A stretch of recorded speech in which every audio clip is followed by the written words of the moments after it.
Yo, what's going down, everybody? Welcome to another brand new episode of Strong Style here on the Outlaw Nation. I am the Outlaw, John Rocha, joined as always by my brother in wrestling over there, Aaron Turner. How are you, man? Doing well. I'm doing well. Just watched a little come over here. So if you haven't seen Mortal Kombat yet, if you're a fan of this, if you're a fan of the games, you should probably check it out. It's pretty fun. I think so, too. It's on HBO Max right now. If you guys want to watch it, out in theaters, too. If you want to brave going out into a theater to watch it, for sure. I'm going to get my Mortal Kombat on tomorrow and see if I can finish him. I'm looking forward to it. But this is Strong Style. We got so much to cover today. I appreciate you all taking the time to hang out with us. I know some of y'all might be watching the free-for-all. I'll be on that a little bit later on when I'm competing, but I'm here to talk about pro wrestling with my brother Aaron Turner. We got to talk about Stone Cold that biography that happened this past week. That special that was on A&E, bringing that program back, which had been one of their foundational programs, Aaron, for such a long time. We're going to talk about WWE Lost Treasures, the new show they've got there on WWE. We're going to talk about AEW Dynamite, NXT. We're going to talk about that Mickie James situation, maybe throw in the Charlotte Flair situation with Dave Meltzer. Dave Batista gave a revealing interview about his return to pro wrestling or not return to pro wrestling. All of it we're going to get into. But first, let me check in with my man, Aaron Turner. How are things going there? Is the office coming along? What's the process? Where's it at right now? I'm still waiting on a bookshelf, so that's why the sound is a little wonky still. So I'm still waiting on furniture. As you can see, there's a blank wall over there. Yeah. So that's where the bookshelf is supposed to go to kind of fill it in, but you can kind of see where it's headed. Okay. All right. Yeah, I've got I'll be moving the bookshelves back in behind me, but maybe some different bookshelves, different color bookshelves. We shall see for sure. But yeah, anyway, we're going to get into all of that. Remember, the Streamlabs, the super chats are open. So if you want to send in a question or a thought or a comment, send them in through the Streamlabs or the super chats. Here, the address above Aaron's head. It's also in the description. I'm going to pin it in the chat as well for you all. So, all right, without further ado, I've got my Austin 316 shirt. I'm ready. Aaron, shall we get into this? Well, we're going to wait. So, all right. Hold on. What's first? We're going to talk about WWE's Lost Treasures, the new show, another new show on A&E for the WWE. So, it's basically if you like American Pickers or Pawn Stars or these shows where people go and find relics from the past, this is probably for you. If you like nostalgia trips down memory lane for the WWE, this is also for you. I was a big fan of it. I just wanted to see what it was all about. It feels a little scripted, dare I say? It feels a little scripted, of course. It's a show. But this whole first episode was revolving around Mick Foley and finding 3 pieces of Mick Foley's old treasure so that eventually the WWE can make a museum where you can see all these pieces. The WWE has a giant warehouse. I'm sure people have seen YouTube videos about it or pictures, but no one's able to go take a tour. So it's just a warehouse that has all this stuff, like The Undertaker's coffins, Kamala's mask, The Rock's monster truck, like just different things from WWE's present and past. So they were on the hunt for Mankind's original shirt, a Cactus Jack shirt, and I believe one of the original Mr. Sockos as well. So they end up finding everything, spoiler alert. And the deal is, they're offering these people money to buy these items back out of their collection. So sometimes people are willing to deal. Like the first guy was all about it. Like he kind of donated it to him. But the other two were not exactly sure about giving them the stuff. So what do you think of it? I thought it was, enjoyable.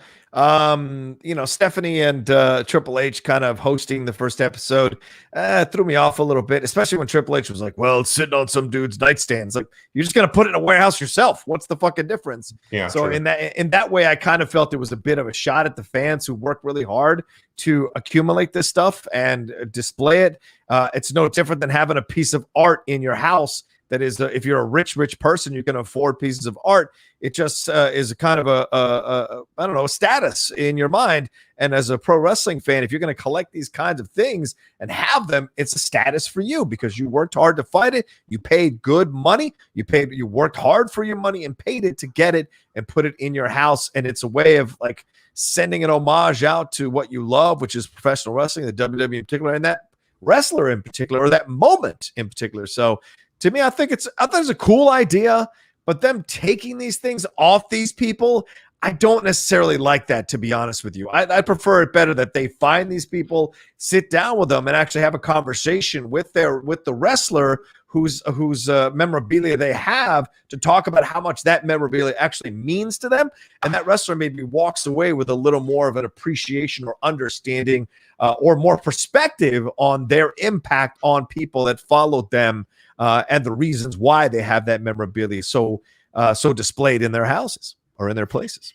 Yeah, I don't have any memorabilia like that. Like, I have a lot of stuff, but I don't have anything like that because I feel like once you cross that bridge, you're in a different level of collecting that is above my pay grade. Like, there was one time before I was married where I went to Hogan's Beat Shop, and in there they have one of Macho Man's original hats. Yeah. And I was like, how much do you want for this hat? And they were like, if I sold that hat, like, people would be so pissed at me because they come in here to see that kind of stuff. And I was just right. Well, that's the only thing I've ever tried to buy was an original Macho Man hat, and they would not sell it to me. So there's that. I think this show is just, I don't know. Like, it's good fan service. Of course, fans can see this kind of stuff. Yeah. But at the same time, like I said, it feels a little scripted.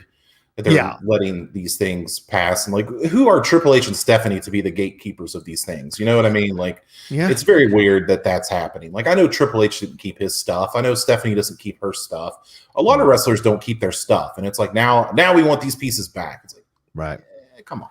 Yeah, I've thrown out 2 cowboy hats. I never kept any of the cowboy hats I wore as the Outlaw playing in the Schmodown. And it's like, I used it up for what it was, and it got torn up or it got bent up, and it was time to get rid of it and do other things. But yeah, other people, they keep this stuff. I'm surprised how they lose track of DiBiase's belt. That was a surprise to me, that when they showed it in the opening of an opening montage of the show, they showed how much that belt was actually worth. Who the hell was keeping that belt? Where did that belt go? How the hell deld you lose that belt? Did DiBiase just give it to a fan one night in a drunken moment? I don't know, but that's an expensive belt to be just lost and then found and being held up. And because I imagine the WWE has dibs on that shit if they created it. So it seems weird that they would have to go and pay for it. Just kind of strange on so many levels. But that being said, I understand the logic in creating a show like this. As you said, Aaron, American Pickers, the pawn shop one, the one where you open the storage unit, all those. They're not my cup of tea, but I understand the audience they're trying to attract with this approach. And I kind of like the host. Did you like the guy, the bigger dude with the beard? I don't know the guy's name, but I liked him as a host. I thought he was all right. I was a little envious that it wasn't me doing it, because that'd be a lot of fun going up and down the road with some of the greats to see their memorabilia and what have you. But it must be interesting to host a show like that for sure. Yeah, I liked him. He had a good personality. How do you get the job of WWE archivist? Because I want that job. You just like talk to people all day, and it's like, I've got Bret Hart's original sunglasses. I've got this. I've got that. That one dude that had Mick Foley's original Mankind shirt had like 3 or 4 Bret Hart singlets. Oh yeah, I was like, damn, dude, like that's next level. Like, how do you get this stuff? You would you have to buy it through like private collections and stuff like that. Oh, people, maybe like, that. Brett gives it to somebody or sells it to somebody. Like, I don't know, man. It's crazy how this happens. Like, it's a totally different dynamic than collecting like wrestling cards or collecting wrestling, even like wrestling T-shirts or figures. It's just a different thing entirely. Yeah, agreed. So it's on, and it's a season, so there'll be more than one episode for sure, and we'll see who else gets caught up in this and who else they bring on to go and look for their memorabilia. Be very interesting for sure. All right, anything more on that, or should we move on? No, it's just a fun show. If you got time, you should just check it out. It's an easy watch. Yes, 42 minutes. Something like that. It's a good in and out for sure. Yeah. Well, now we're moving on to the trash bag story of the week. Speaking of memorabilia, holy moly, what a disaster this was! If you're not up to date, if you're not up to speed, Mickie James posted on Twitter that her WWE belongings were sent back to her in a trash bag. Yeah, it was put in a box and shipped back to her. So that's one thing to have that happen. It's another thing to put that out there and everybody sees it, and rightfully so. The fans and other wrestlers and people went apeshit. Like, they were not happy about this at all. Mickie tagged Vince McMahon. I doubt Vince McMahon saw it, but Stephanie and Triple H saw it. And that may have been enough because they ended up firing the person who did it, which is allegedly. There it is right there. There it is right there. There you go. VP of Talent Relations, Mark Carrano, who's allegedly the person who did it. Really? And from what I read and have been reading into this, it's a long-standing practice. This isn't the first time. Oh, wow. This didn't happen over the last couple of years. Gail Kim talked about it. Jillian Hall talked about it. Right. And allegedly the same treatment happened to Chelsea Green, who was also released. Wow. So this is not the first time. Right. But I do want to read what Triple H said. His tweet said, upon learning of the disrespectful treatment some of our recently released talent received on behalf of the company, we took immediate action. The person responsible for this inconsiderate action has been fired and is no longer with WWE. Yeah. So there's right that. Mm-hmm. Also, Stephanie McMahon added, Mickie, I am so embarrassed you or anyone else would be treated this way. I apologize personally and on behalf of WWE. The person responsible for this is no longer with the company, which is nice. But Mickie James fired back and said, thank you, Stephanie. I appreciate that, as I am equally embarrassed. I know this wasn't a malicious act. However, it did feel very symbolic to how I've been presented the last 3 years. So Mickie James, a strong statement there. So Mickie James throwing it right at him. So what do you think of this practice? I mean, obviously it's corporate and it's corporate bullshit. So of course. Tell me what you thought about this. Well, I mean, my first, and I do want to read her statement too, as well. She issued another statement to whom it may concern. I would like to address this one last time. Then we can all move on. I have so many amazing things on the horizon. Last thing I desire is to have any of that tainted with ugliness and negativity. Look, you put the picture up, Mickie. I take zero pride or joy in the fact that someone else will lose their job ever, especially someone I consider a friend. I'm confident that Vince and the McMahons had no idea that this is how we were sent packing. It hurt a fragile me much more 10 years ago when my belongings arrived on my doorstep because WWE is my everything. I've grown as a woman and person as much as we all have in this business. I'm stronger than I've ever been and smart enough to know that it wasn't a deliberate attack on me. However, the symbolism cannot be denied. I am sorry that a thoughtless and tone-deaf act will cost anyone their job, but I am not sorry that I had the courage to ensure it will never happen to anyone else moving forward. So if that's my final mark in this company moving forward, I am okay with that. When I first started this business, one of the best pieces of advice I received was just leave the business better than you found it, kid. And that has always been my ultimate goal. I love you all so much. I'm legitimately grateful for my time at WWE and throughout my whole career. I'm looking forward to everything that is next. I truly hope you are too. And perhaps you will join me. Sincerely and humbly yours, Mickie Laree James Aldis. So I'll stop sharing the screen right there and answer your question, Aaron. My initial reaction was, as someone who was let go from a company pretty unceremoniously and massively in a massively disrespectful way, I thought this was not a surprise. And I thought it was a terrible treatment. And I thought it was a clumsy approach to the whole situation and very disrespectful as well to the years that the talent has put in, the hours they put in, the training, the work, the going on the road, the talking to the fans, all the extra stuff you put in. To have your stuff hung up there like something out of Rocky when Mickie hung Rocky's belongings on death row in the first movie, or in the second movie it was, or no, first movie. It's just massively disrespectful, such a slight, and it further reinforces the feelings that a lot of people have about how the WWE sees their talent as just transitional human beings, or not even human beings that they use up as much as they can, then kick them right out the door as soon as they don't need them anymore. I'm not talking about the Rocks or the Hogans or the Stone Colds. I'm talking about the 90% of the other people who come through, occasionally hold a belt, deliver great matches, are there day in and day out, night in and night out, and going up and down the road during all and across the world, trying to deliver great performances to represent the brand. And if this is the way they treat you, it absolutely, I think Mickey's 1,000% correct that this just signifies how they see them. Because they wouldn't send Stone Cold shit in a fucking garbage bag. They wouldn't send the Rock shit in a garbage bag or Hogan stuff in a garbage bag.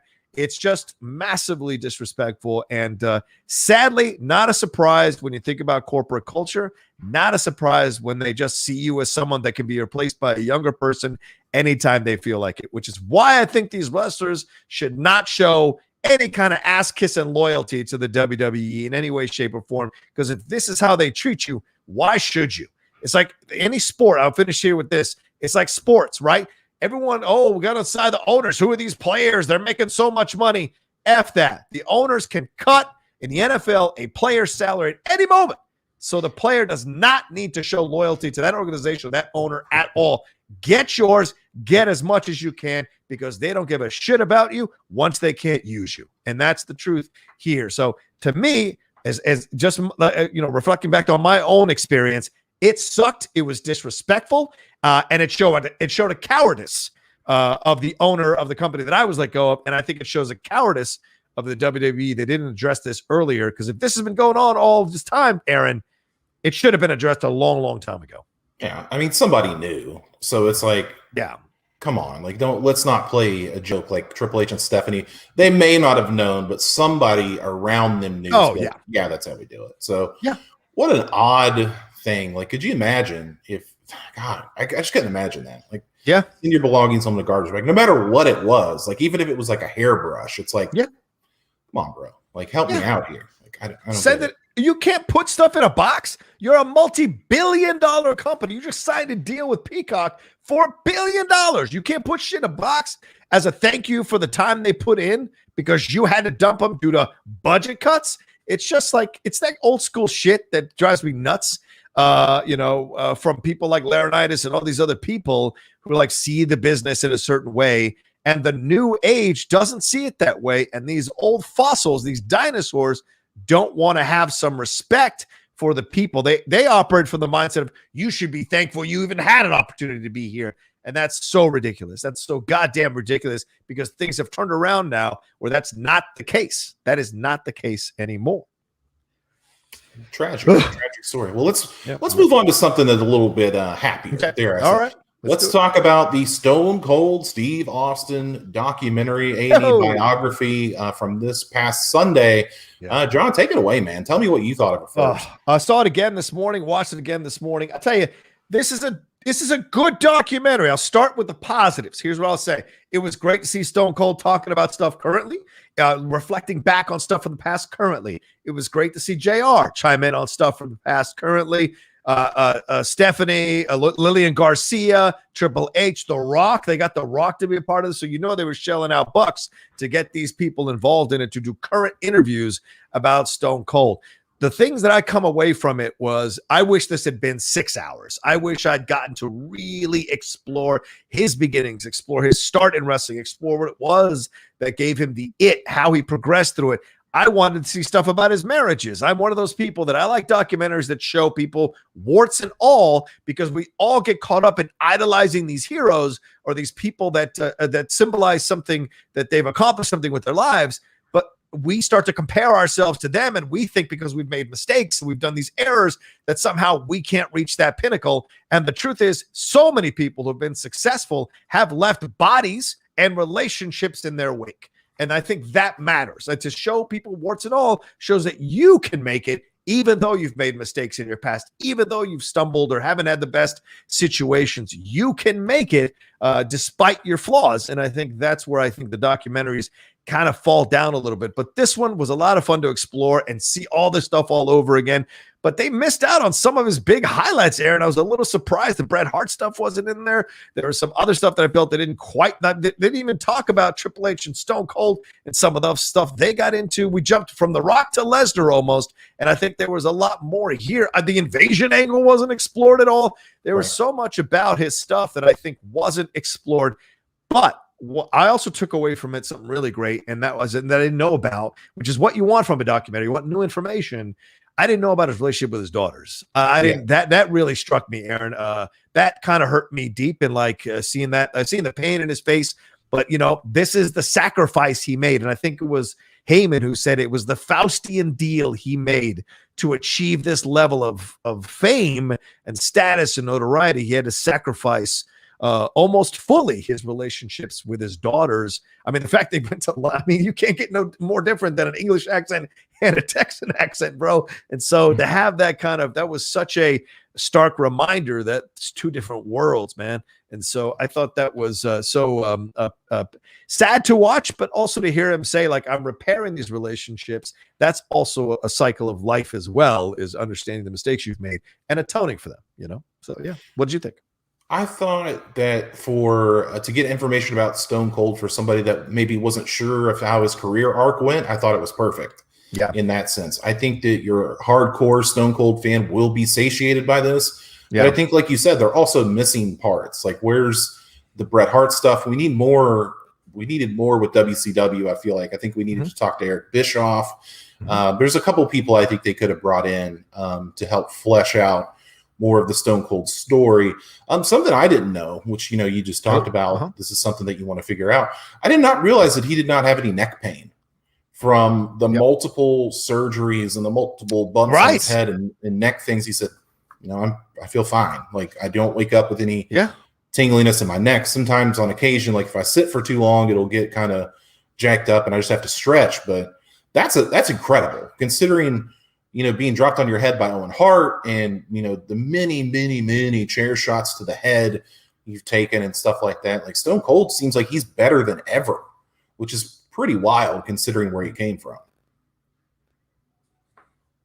in my opinion, anyway. Right. Yeah. It was. Oh, are you here? Yeah, I'm here. Oh, sorry about that. Weird sometimes. I apologize, guys. But yeah, there was more to explore. It was a good first episode to come back. For all of it, Aaron.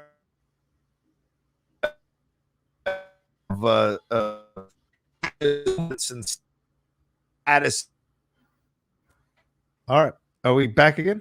Are you hearing me? Yeah, I can hear you. Did I go in and out? Hello?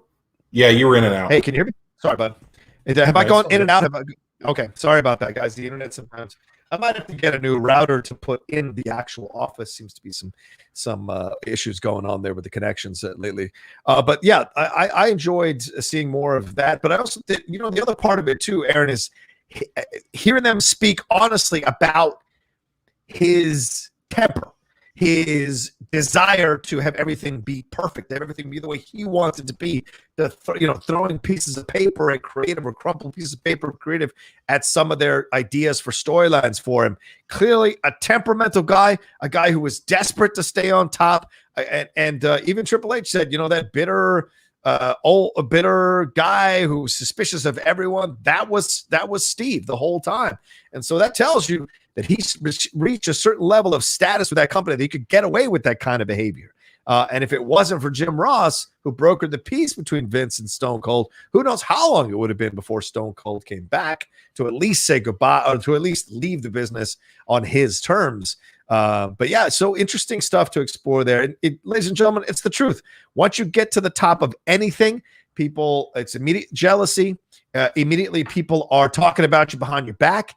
Immediately people think that you're being the favorite or whatever. They'll create any kind of scenario rather than focus on the work they need to do to get better and to get into the status that you've achieved. That's how it is always. And sometimes it can be a very lonely place at the top, like Stone Cold made it, because he barely trusted anybody and he kept his circle close.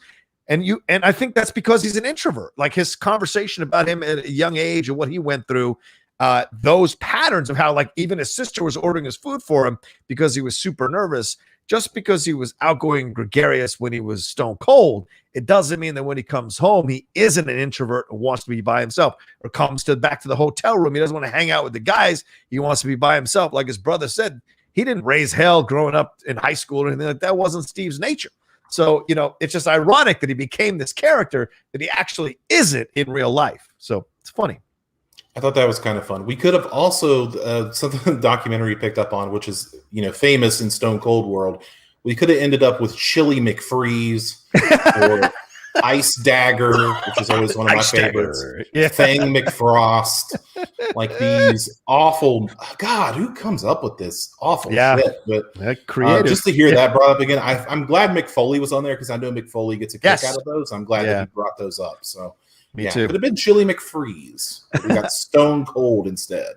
The Yellow Flash brings up a great point. Vince gives Austin the terrible, terrible gimmick of ringmaster and then says garbage like he was wasting my time. Yeah, that's a very great point. You can only make so much lemonade out of lemons if those lemons suck. If those lemons suck, and ringmaster certainly sucked. But like Randy Savage once said in a promo, man, the cream always rises to the top. Stone Cold figured it out. Gave credit to his first wife for giving him the idea of Stone Cold Steve Austin and taking it from there. So, just incredible stuff for sure. I would have liked more, but that's the way this one went, and it should leave you wanting more. And certainly he's written a few books, and he's got his podcast where he drops his personal stories on there as well. So, I always love the guy. I've always patterned stuff after him and The Rock. So it was great to just enjoy that documentary on A&E. And what's the next one that's coming up, Aaron? Roddy Piper. So the man himself, the hot rod. I'm excited for that one, man, because I recently read his autobiography. So I'm actually interested to see what they put in to this biography on documentary series. Because you could go on with the hot rod for a long, long time. He's a guy that was basically on the streets as a kid and didn't grow up with a lot and, made it through church league wrestling. And it's just an very interesting story. Yeah, for sure. And that's tomorrow night. Am I correct on that as we're recording Tomorrow night. So skip the Oscars and watch that. Who cares about the Oscars, ladies and gentlemen? And I'm saying that. The Invisible Man is not nominated, so it doesn't fucking mean anything. They should have won Best Picture. Ridiculous. But it was great to hear Rock and Austin talk about it too. That moment where Rock said to him, I love you, man. Thanks for everything you did. And, that shows that Austin did care about the business, and maybe pushing the business to be better was not a negative thing overall. Certainly, probably there were some negative conversations, but it wasn't a negative thing overall, for sure.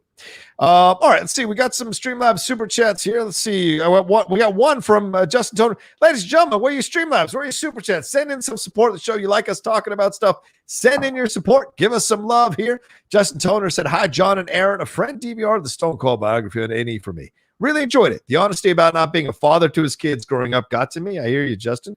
Looking forward to the rest. Hot Rod is up next. Dynamite, NXT, and SmackDown were all good. Yeah, thanks, Justin. Appreciate that. We're going to get to certainly to those shows in a little bit. But yeah, good biography. Hope you're enjoying it. And looking forward. We're definitely going to talk about the Hot Rod one next week for sure. Anything else on that, man? No, we're all good. That's as far. I don't know the lineup. I know that Booker T is going to be covered. Bret Hart's going to be covered. So, right. Yeah, of course, we're going to talk about Bret Hart for sure. But yeah. So, just stay tuned for those.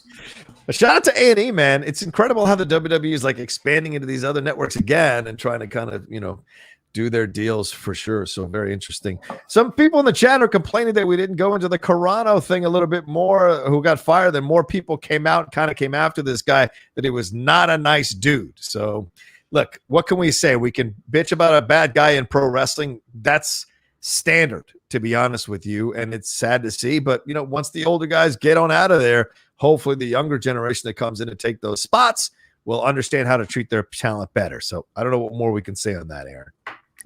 If you follow around WWE, you kind of know Mark Carrano is a bit of a creeper. So I don't really know what else there is to say about Mark Carrano. He's a bad guy, and now the bad guy's gone. So that's really all you can. Right. Really all you can say. He's not a bad guy in a good way, like Razor Ramon.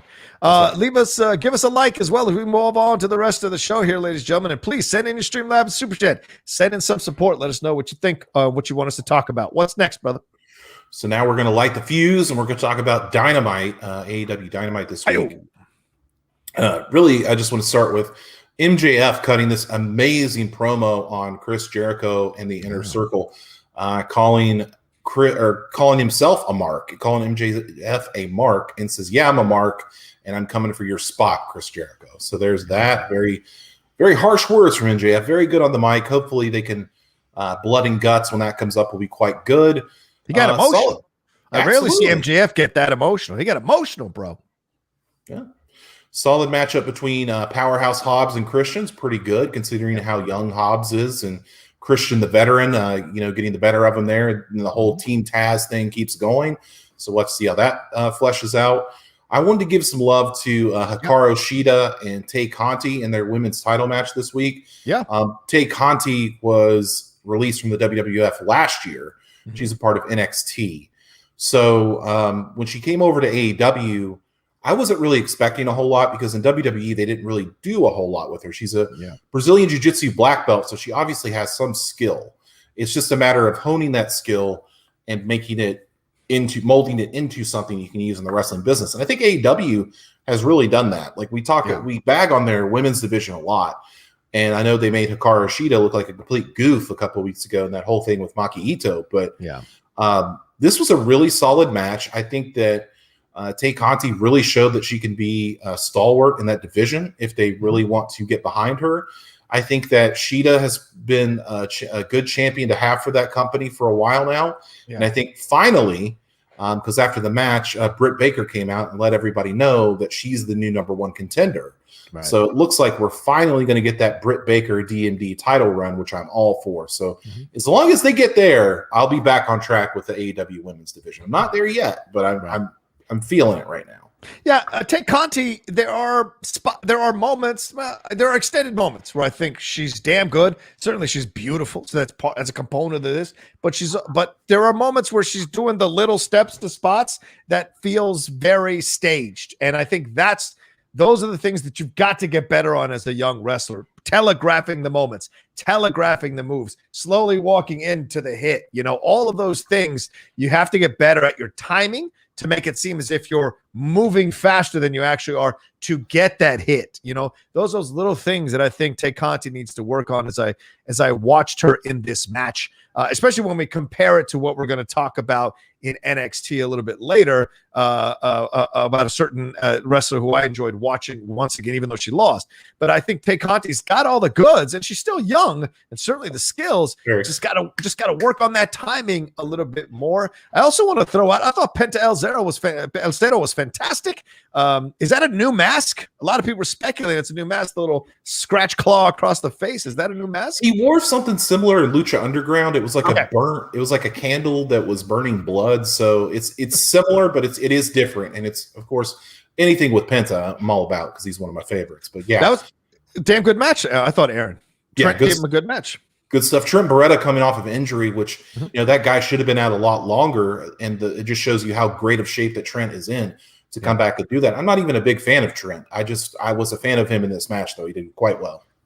Talk to me about Ricky Starks and Hangman Adam Page. Hangman Adam Page starting the show, and though he's undefeated, I thought it was weird to have him start the show right off the bat against Ricky Starks. Ricky Starks reminds me, like if The Rock had a child, I think Ricky Starks, he has children, obviously, but I mean, if The Rock had a child who went into pro wrestling, I know his daughter is kind of working at it, but this feels like a male child that went in, and he feels very Rock-like, feels very Rocky Maivia-like. Right at the beginning, kind of overdoing the moments in the promos, stressing.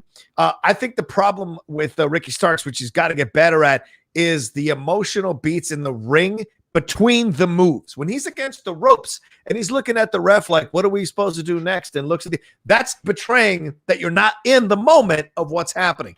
Acting is just as important a component as the skill in professional wrestling. If you want to just see wrestling, you can go to a local fucking gym and watch a bunch of guys on a mat.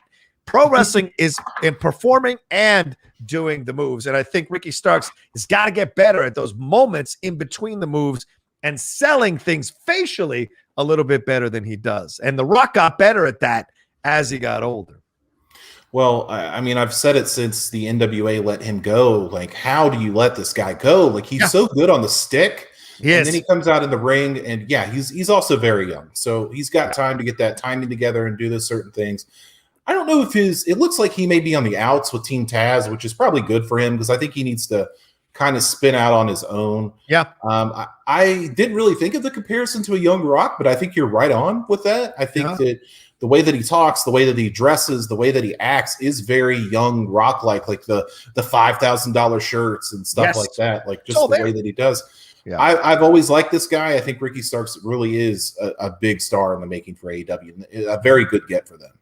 Yeah, Christian Ramos says it best. Ricky Starks is very young Rock at the moment. Yeah, very young Rock. Totally, it's unavoidable. And J-Dog saying Ricky Starks is a superstar in the making. Don't botch at AEW. I don't disagree with you. Kid's got all the tools. He's got to get a little bit bigger, but and get better at the telling the story in the rings, and he's going to be just fine. He could be a future WWE heavyweight champion, ladies and gentlemen. That is in play if things work out a certain way for him, for sure. What else on that, my man? Anything else you want to touch on? I'm good on everything Dynamite. I know Sting had a bit at the end that Gramash is going to be upset that we don't talk about, but it was okay. It was all right, man. It's fine. Did you like the Darby Allin match with Jungle Boy or no? Here's the thing, man. Jungle Boy is another guy that I kind of look at and I say, I don't know how this guy is as talented as he is, but my God, like this guy, for being as young as he is, for being as athletic as he is, he comes in, he's like, he's Luke Perry's son. It's like, okay, well, that's fine. And this guy really puts it out there every single time. Of course, we know about Darby. Like Darby will die in that wrestling ring, probably, sadly enough. But the way that Jungle Boy moves, the way that Jungle Boy sells, he's the ultimate underdog. He's always an underdog in a match, even when he's, going up against, what do we call it? Enhancement talent. Like he's always an underdog, and he plays that role very well. And I think that when Jungle Boy has a comeback in the ring, the people really get behind him. So I don't know if he can be a top babyface in your company, but he can definitely give you some entertaining 4 or 5 star matches, and that's what we got in this match. Yeah, don't disagree with that. Justin Toner says, I wish Tay Conti had won the title. She's getting over. Hopefully they put the title on Britt Baker soon. Her heel work and in-ring work has been great. Absolutely. No lie. I'm sure that's, as Aaron said, it feels like that's what they're setting up, don't you think? I will jump out of my seat in happiness when Britt Baker finally becomes the AEW Women's Champion. There you go. There it is. Well said. Well said. All right, let's see if I got any Streamlabs. Nope. All right, keep sending them in, ladies and gentlemen. Please send in Streamlabs super chats. We got over 50 of you all watching us live. Thank you so much. Please hit that like button. We'll move on to the next thing. What have we got, brother? This is quite a sad story that came out this week. Former Chicago Bear and former member of the Four Horsemen, Steve Mongo McMichael, has been diagnosed with 36-month onset ALS. If you're not familiar with what ALS is, it's a Lou Gehrig's disease, is what it's also known as, and it's it affects your muscles, it affects your joints, and it kind of essentially seizes you up and takes away your motor skills. And Steve McMichael was very honest about it. Of course, he looks quite different than you remember in his Mongo days. There's a whole video about it on the Chicago Tribune and WGN. You can check it out there. I do want to get to a couple of his quotes. He said, "I'm not going to be out in public anymore. You're not going to see me out doing appearances. Hell, I can't even sign my name anymore. And everybody's going to be speculating, where's McMichael? What's wrong with him? I'm here to tell everyone I've been diagnosed with ALS, Lou Gehrig's disease, and I'm just not going to be a public figure anymore." It is worth noting that, he was a 1985 Super Bowl champion with the Chicago Bears. Of course, one of the members of the Four Horsemen, former United States champion, and was, integral in the Monday Night Wars. May have not been the greatest wrestler. I think we could say that, but he was always entertaining. That's what I liked about Mongo. Like, he was always entertaining.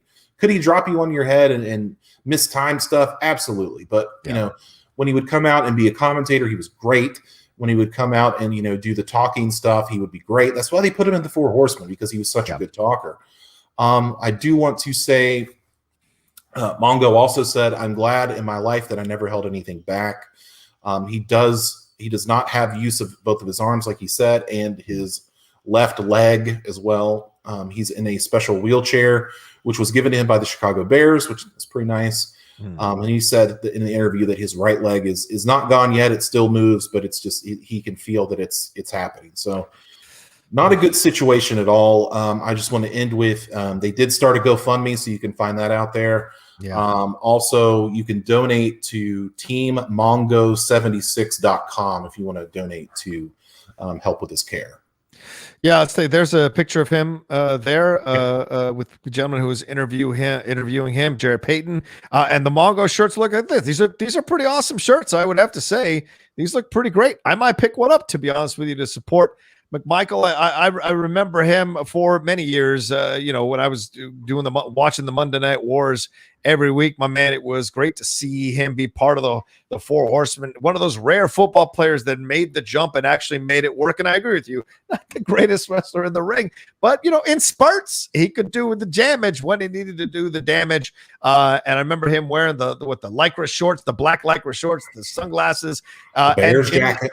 Bears jacket. When you see him in the interview, he's still, cognizant. It's full sentences. This is the process, but obviously it's going to get a little bit worse. So it was nice, at least, to see him doing this interview now, so you get an idea of what this is all about. Look, I'm getting older. This kind of stuff scares the shit out of me, man. This is kind of stuff that you don't see coming, especially someone like Mongo McMichael, who was all energy all the time, bro. He was fantastic to watch on the stick. He was fantastic to watch when he was part of the Four Horsemen. Such a unique member of the Four Horsemen, for sure, but one that stands out. And of course, winning a Super Bowl. Not a lot of people can say they're a Super Bowl champion and a member of one of the greatest factions ever in the history of pro wrestling.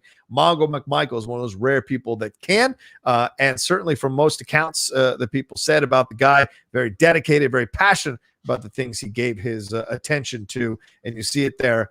And sadly, we send him our best to 63 years old. We'll see how this progresses, but it's sad to see him in this position now. If you can help, if you can donate to his GoFundMe campaign as a thank you for the time he put into pro wrestling, I encourage you all to do that for sure, man. Or if you're a Chicago Bears fan, for sure. Yeah. Something else he said in the interview, Jarrett Payton asked him, if you could do it all over again and you wouldn't get ALS, would you do it? And he said, absolutely not. He goes, he said, he goes, life to me is about the journey, not the destination. And he's like, I've been on a hell of a ride that I wouldn't give up for anything. So that just tells you the kind of guy that Mongo is. And, he also said that he knew something was coming because he's like, you don't get to live a life like this, the life that I've led, and something doesn't come back. So he goes, I felt like something was coming. He's like, I just didn't know it was going to be this. Yeah. So it's very sad to see. Yeah, and maybe that's a mental thing too. And so I encourage people out there, don't put that energy out there that you think something negative is coming. Sometimes you've earned your positions in life, and it's a good thing. So, putting energy out there that you're waiting for this other shoe to drop just makes that shoe come a lot quicker than maybe it should. So it's a shame, but hopefully, I don't know what to say other than I hope it goes as painlessly as possible, his progression. Yeah. Our Xavier Black Wiley here with a super chat. He said, sorry to change the combo. Much well wishes to him. But I was looking at 2015 SummerSlam. Cena versus Brock was one of the most one-sided matches I ever saw. Kind of a over the top. What's the most one-sided match you ever saw? Aaron, I think that's the one where Brock is just throwing like 14 Greco-Roman suplexes on Cena and putting him out. What's the most one-sided match you ever saw? I don't know, man. You put me on the spot here. If we're not talking about just like beating up jobbers and stuff, can I say Hulk Hogan versus Kevin Nash, the finger poke of doom? Oh, if you want to. That was pretty one-sided. Other than that, there was a match with Bruiser Brody and Lex Luger where Bruiser Brody legit scared Lex Luger so much that Lex Luger climbed out of the cage and ran away from Bruiser Brody because he was going to beat the shit out of him. So that's pretty one-sided. So I'll go with that. So there you go. Ronda Rousey versus Alexa Bliss was pretty one-sided. That was very one-sided for the belt. I think you can throw some funny ones into here. Daniel Bryan getting knocked out by Sheamus in the or who was it that got beaten 18? Oh, Coco Beware. King Kong Bundy absolutely destroying Coco Beware.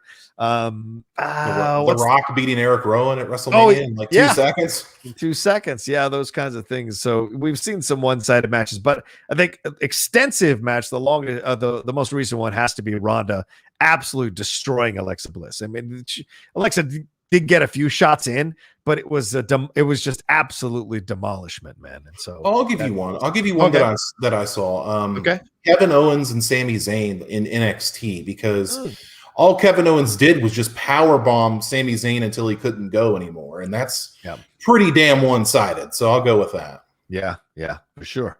Oh yeah, yeah, exactly. All right. Someone's saying, is Rhonda pregnant? Is that true? She is. Rhonda saying Rhonda's pregnant, by the way, 4 months. So she's not coming back anytime soon. Yeah, Rhonda didn't. I didn't put that on the sheet because I was just like, that's not really news, but not really wrestling news anyway. But Ronda Rousey, she's not coming back. She's not coming back. She's 4 months pregnant. She announced with her and Travis Brown, her husband. Oh yeah, they will be having a child. So good for her. I know they've been trying for a long time. That's not easy work. Yeah. So good for her. Good for them.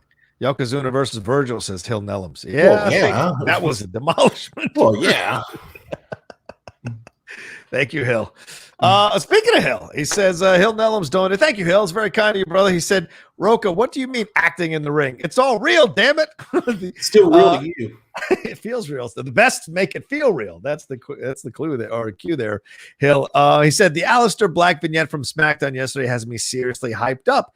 And couldn't WWE let T-Bar and Mace at least reclaim their names as well? Baby steps, I guess. Yeah, what do you think about that there, Aaron?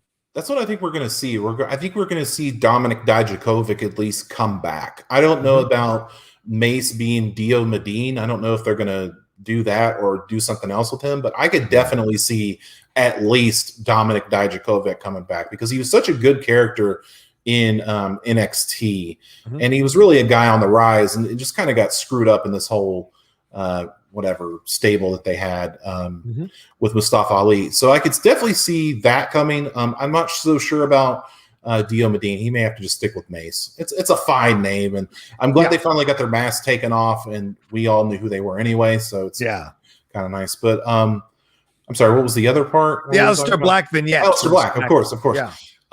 Yes, Aleister Black, very cool, very, very good stuff. It looks like we're getting back to those gothic roots. Him wearing the glasses kind of threw me. I didn't expect that, but whatever. We'll add it to there. So Aleister Black hasn't wrestled since October. I know he's had some injury issues, but I don't think it was anything extensive.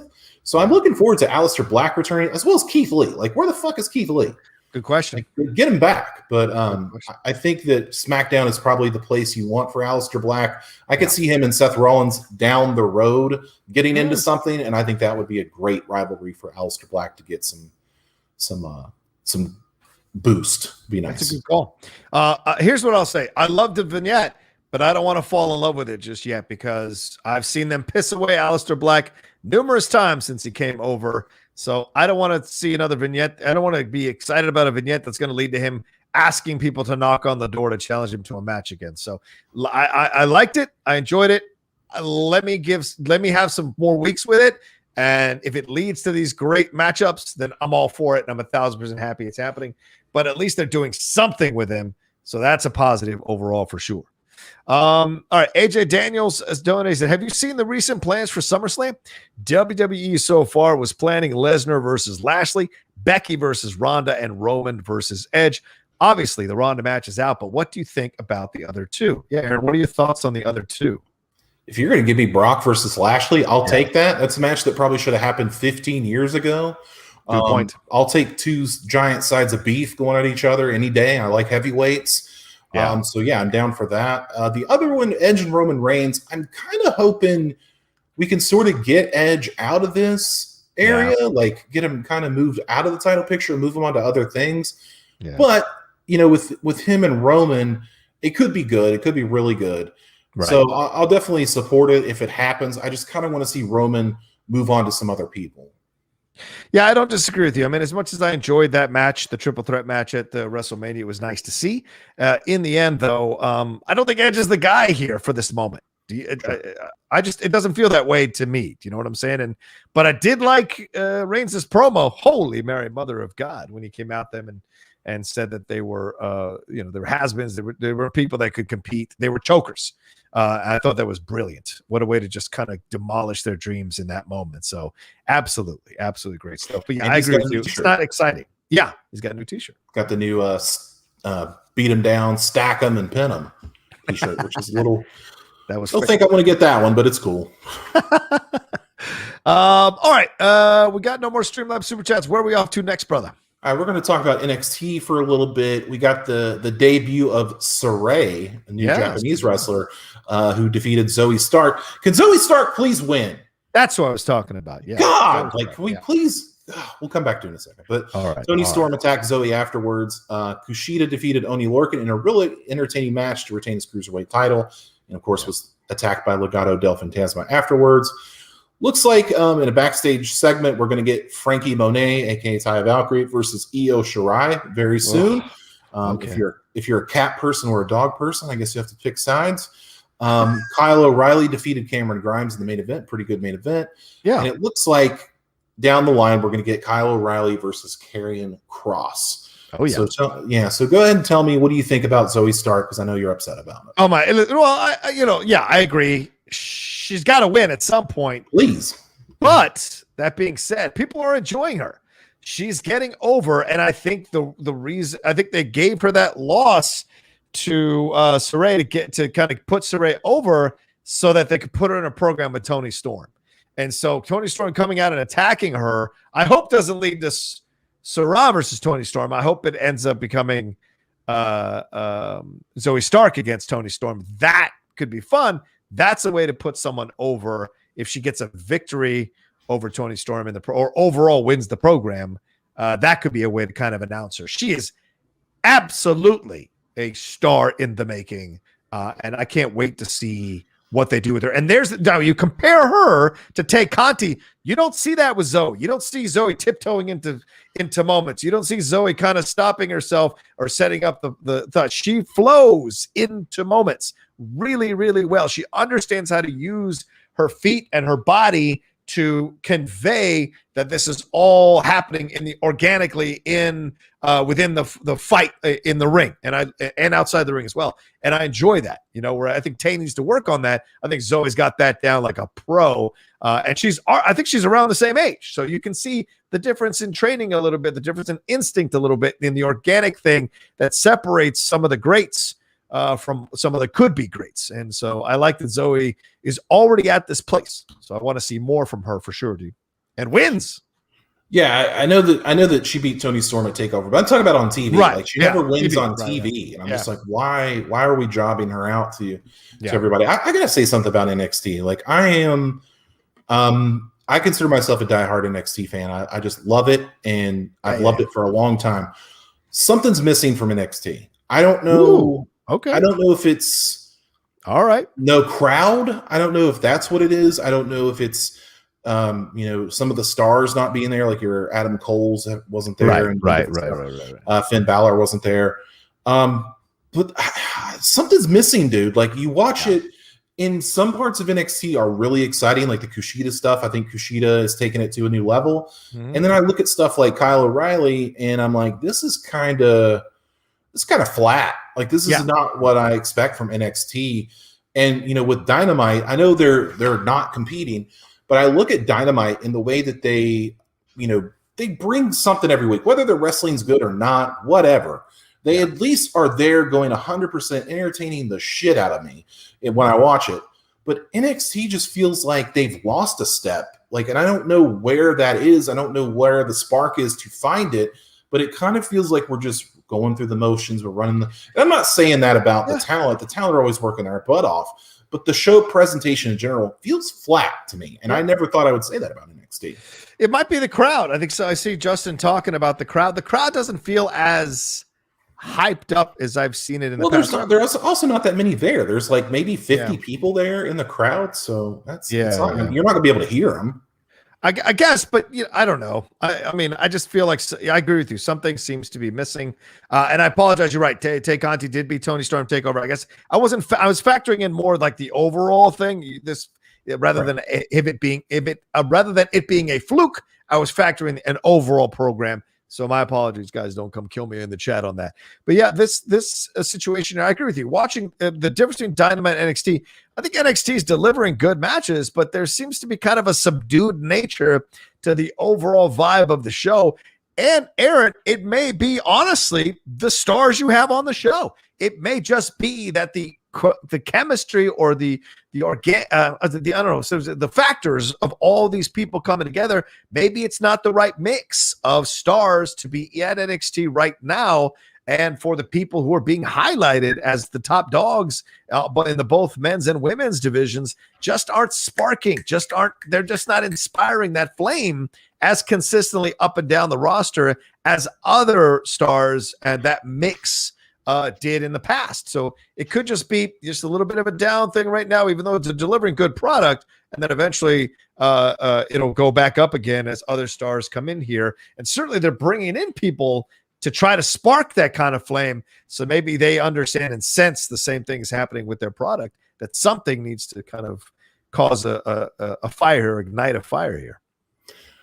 Now I'm trying to micromanage NXT. I'm like, is the ring too dark? Like, do they need better lighting? Like, I don't know what's going on. Like, I was thinking that when I was watching. It's a little dark. It's super dark in there. Right. I don't know, dude. Like, they keep adding people. They added Frankie Monet, who's a great wrestler, and that's all well and it's all well. LA Knight, all well and good. So I guess we'll just have to see how long this goes. I mean, obviously with COVID, there's going to be issues about getting people there. And I saw some people in the chat saying that Mauro is a big part of it. I agree. Not having Mauro Ranallo is a big part of that. The hype man, essentially, for NXT. So that definitely hurts. I think Vic Joseph is he's good, but he's so reactionary. Like he's which I thought was the thing that wasn't good about Renee Young. Like they just let her be the reaction person other than doing what she does best. Right. So that, I don't know. Maybe we'll just have to see how it shakes out with NXT. Even the Beth Phoenix interview with Io Shirai was, wasn't that exciting. It's just okay. Yeah. And when Monet came in, it didn't really elevate the room. So it's just like, I just think it's the wrong mix right now of talent, even though they're all talented. This might be the wrong mix of talent that's just not, getting the fans as excited about it, getting the people watching it as excited about it.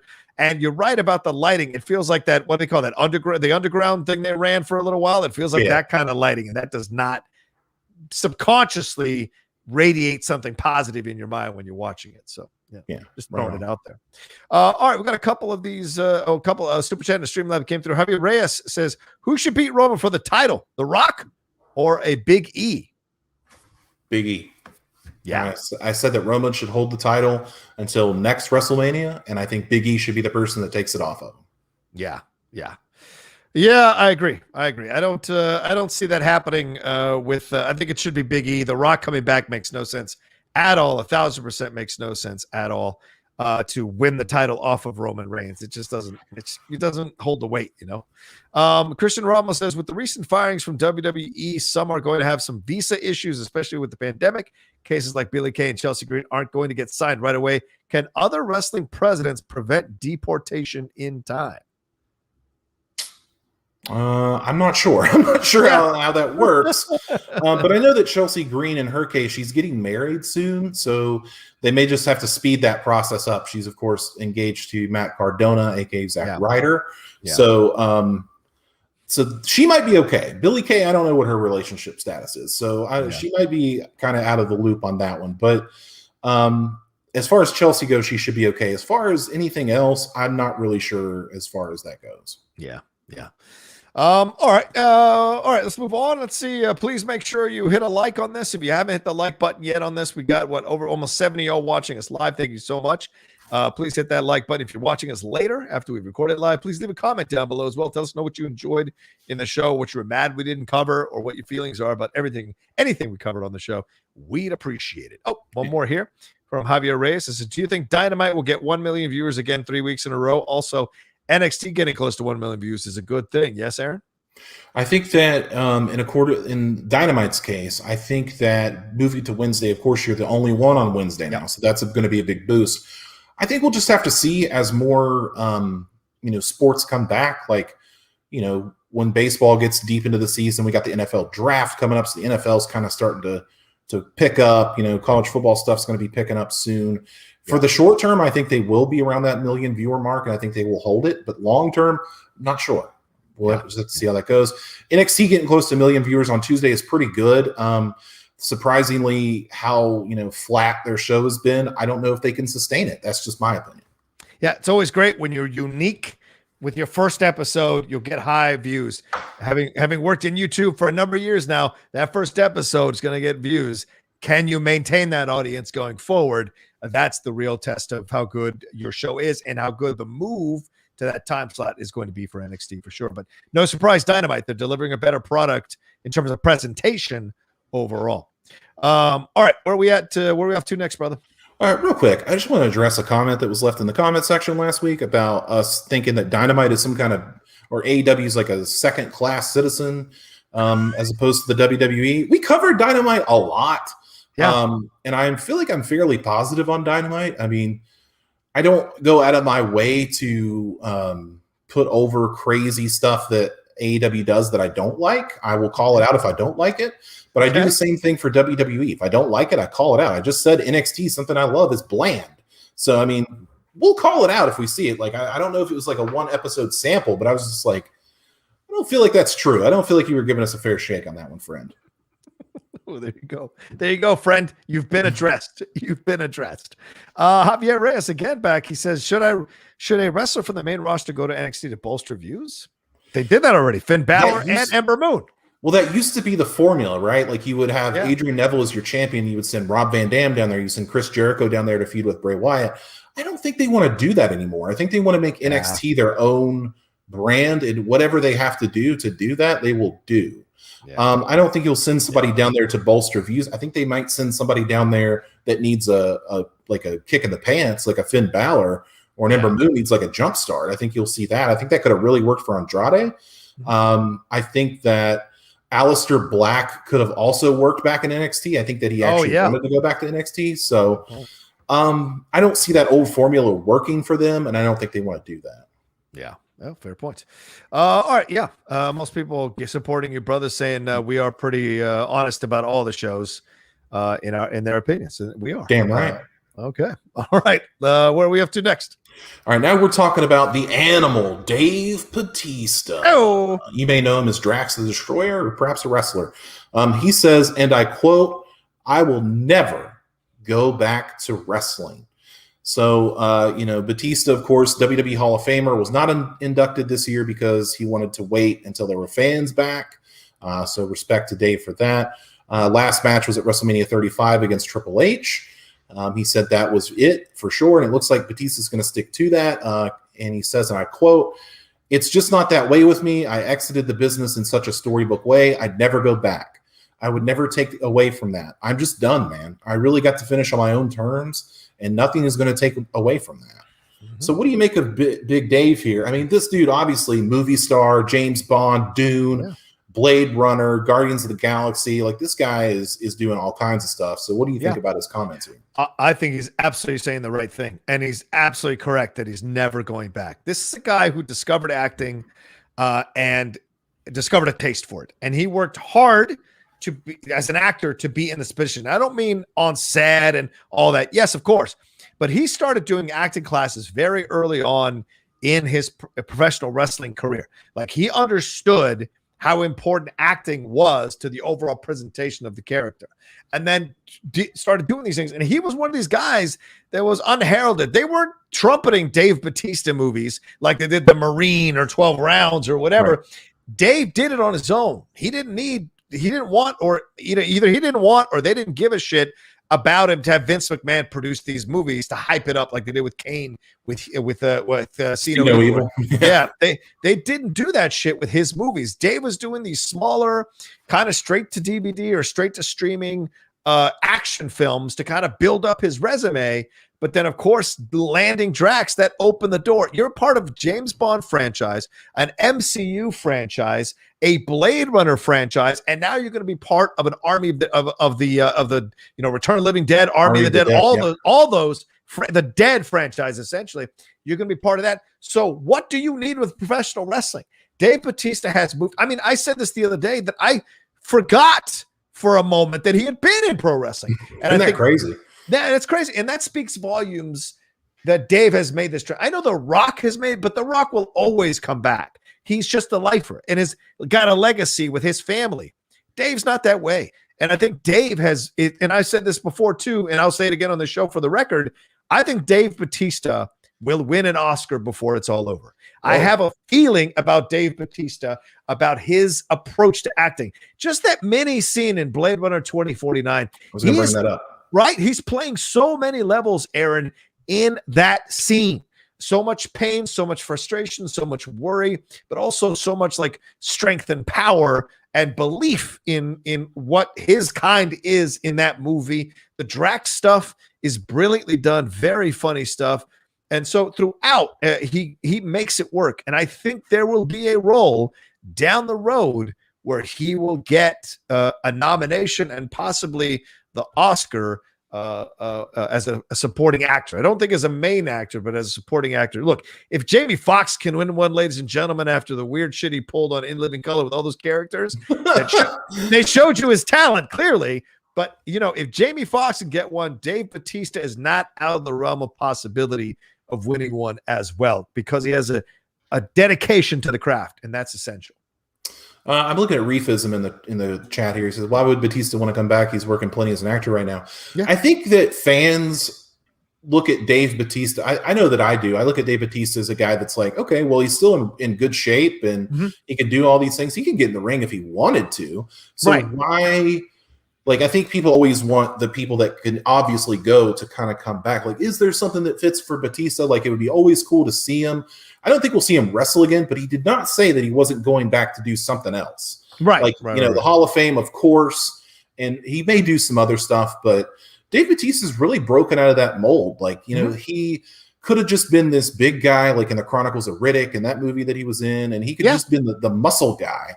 But he, like you said about Blade Runner 2049, he was excellent in that scene there. I don't know about Dune. I haven't seen it, but I don't think anybody has, but we'll see how he does in that. And, Drax the Destroyer is such a multi-layered character. Like, you look at it and you could almost say that Drax just has a different personality than most people. Like, I've seen articles about saying that maybe Drax has autism and he's on the spectrum. And and like, that's like his verbal communication skills and the way that he reacts. Like, a lot of, autistic people like sympathize with Drax the Destroyer. Yeah. And I think that shows a different level of acting when you can do something like that. That's just, Dave, you may be right about the Oscar thing. Like, it kind of threw me for a loop when you said that, but I could maybe see that for Dave down the road. Yeah. But this Gramash, you're absolutely 1,000% incorrect. I don't think so. Hollywood will never see him that way. He will be boxing into a muscular big guy stereotype. That's what Stone Cold was doing with like Condemned and shit. Or I like the Condemned. I don't want to say. All right, I'm sorry. Or Dolph Lundgren, or even the Miz, right?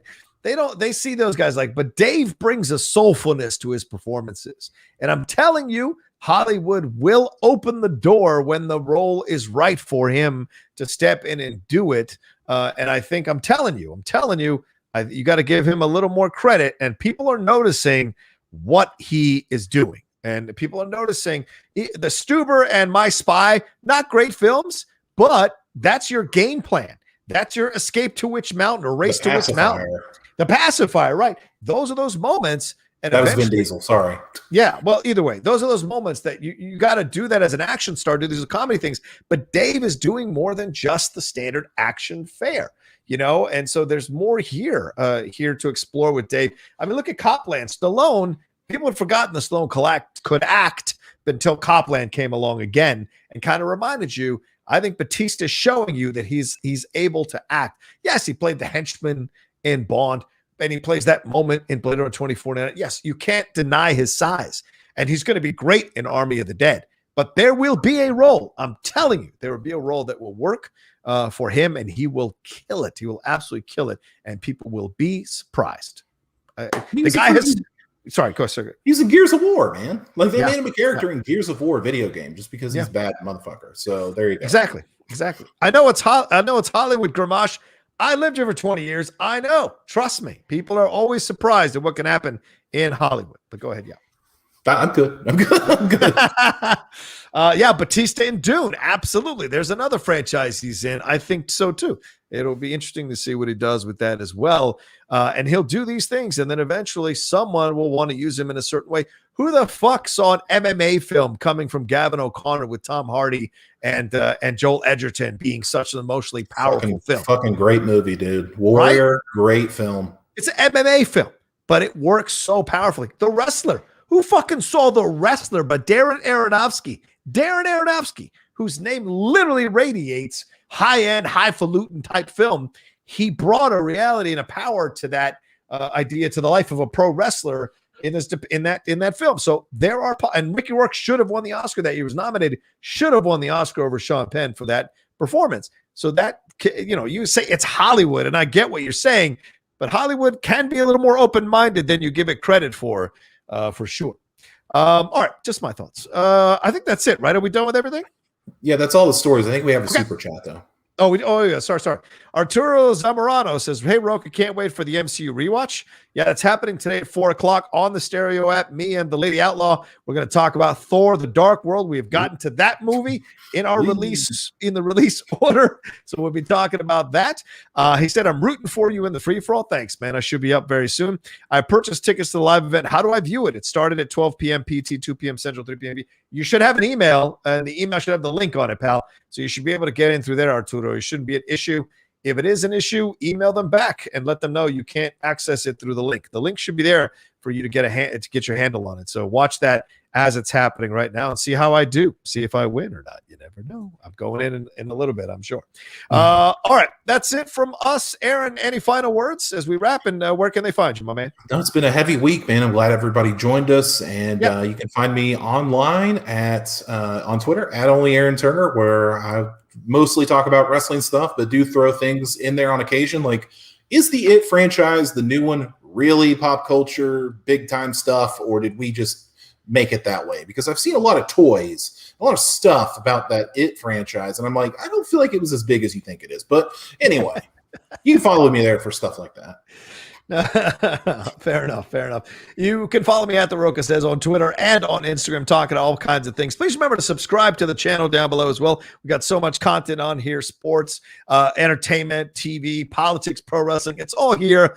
Go and hit the Geek Buddies. It's all here. And speaking of the Geek Buddies, tonight, 6 p.m. PT Live, Falcon and the Winter Soldier finale review with the Geek Buddies, me, Michael Vogel, Shannon McClung, and our guest, Mike Kalinowski. He's been our guest through the whole series. We are going to discuss the finale tonight live, answer your questions, Streamlabs, Super Chats, what have you, and also discuss the series overall. So 6 p.m. PT tonight. Come on back to the Outlaw Nation for that channel. I'm going to rest my voice for a few hours before we get into that, because I got a feeling it's going to be hairy as hell. And what else is that? Oh, yeah, to 4 p.m., as I said, Stereo, there with me and the Lady Outlaw talking about Thor: The Dark World. And I think, and look for my review of Mortal Kombat. I'm finally going to watch it at some point, either today or tomorrow morning. I'll record my review and have it up on the channel as well. Sweet. All right, that's it. Follow us. Thank you all so much. And we'll talk to you. Oh, wait, so wear your mask, practice social distancing, get your ass vaccinated, and then come back and see us next week for another live episode